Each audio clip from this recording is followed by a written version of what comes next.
it's Wrestling Hero Figs, the WWE draft that's going to happen next week. So we're going to see the development of superstars shifting over to Raw and then vice versa from Raw over to SmackDown. And it is usually superstars that truly do need the help. And I have a good handful. So if you guys are joining the channel for the first time, first of all, hit the subscribe button, drop a like, and come find out what superstars. I want your opinion too. I don't want to do this all on my own. In the comments right now, I want you to tell me your top 5 superstars that you would draft over to SmackDown, as well as your top 5 superstars that you would draft over to Raw from SmackDown. And that's exactly how we're doing it too. I want to choose my top 5 favorite, and then I want to give you some honorable mentions because I do want to go outside the box. I don't want to stay inside these bins. That's not what the WHF channel is all about. I'm going to start out right here with Team Raw. Now I'm going to go with Aleister Black being my top candidate out of any, whether it's NXT or SmackDown. This guy needs to change right now. It wasn't working the last about half year. I mean, he had a great streak like once he debuted. Bring him over to Team SmackDown.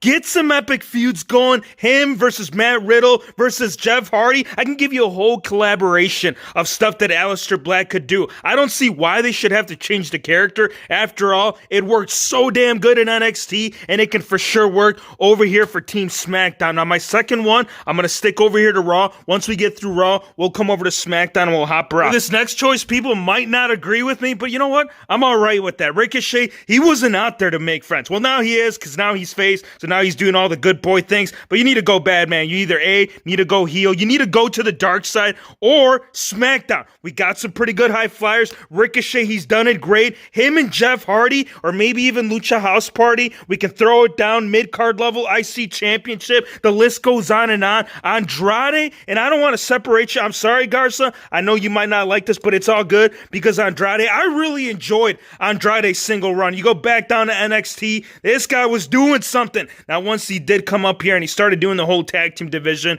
it kind of took away what this man capability, what he can do in the squared circle. I get it, he was probably trying to develop Garza as he was coming right here on the come up, but I think he's got enough underneath his belt to go ahead and execute his own run over here on Raw. This next one, I have to go with the Kevin Owens show. It's always been a great show, whether you tuned in on Friday night or SmackDown, wherever this man was, the fame followed. The fortune, well, that's another song and dance, because Kevin Owens, he ain't been doing it, man. He's kind of been doing a lot more blabbering than actual action. You go back to prior to WWE, before he joined the World Wrestling Entertainment, I almost called it Federation, but KO, that's what he's bringing. That old school, that nostalgia being reintroduced right here by Kevin Owens. And I know the Stone Cold Stunner, I know that's not his finisher, but he's been doing it great. And if Steve Austin approves, if the Texas Rattlesnake is okay with it, I'm all good with it, because I want to see him against Braun, maybe Universal Championship. It would be in the high top card level without a shadow of a doubt.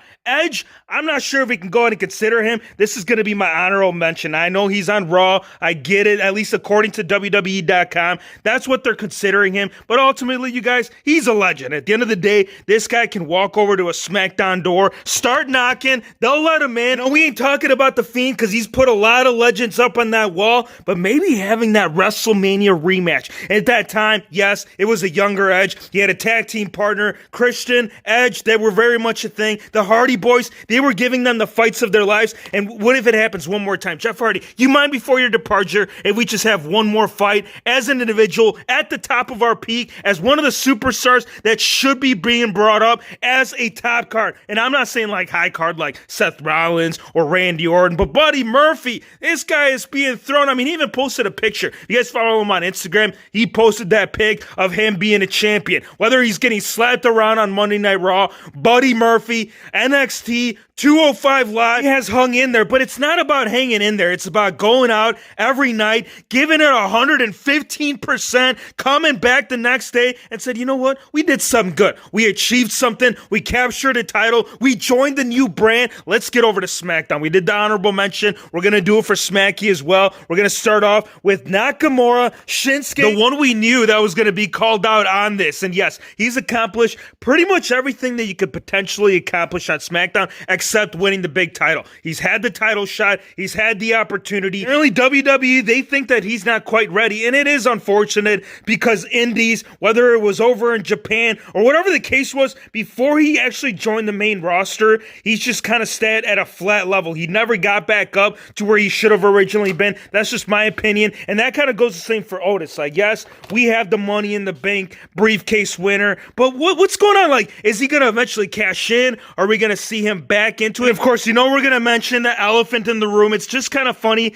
how things played out. I really sit down and think about this, right? Mandy Rose, she got switched over about a week ago, and you know what? He wasn't heartbroken. He knows at the long distance, he was going to make it work, and from a lover to another, he knows that he has to find his way back right here with Mandy, and it wouldn't be Otis. Like, for me, I feel like the development of these two, it has really developed such an interesting chemistry, a lot of great storylines that could carry on over here for Team Raw. Otis as well as Sheamus. Now, Sheamus, yes, you've had the WWE Championship. This man, he's actually been champion. I know most of you know Sheamus is the guy that has been leading the tag team division for several years, but prior to that, you guys, this guy, he was the Celtic Warrior. You talk about that cross, you talk about that bro kick, it was game over. You need to switch now more than ever, Sheamus. You just got pinned on a couple Fridays nights as if you were nothing, but at my eyes, in my perspective, I still think that Sheamus, he still has a lot left in the tank, regardless of what's going on with that neck. Coming over here one more time, I'm breaking up a team. We're already seeing the beginning stages, so how about we just go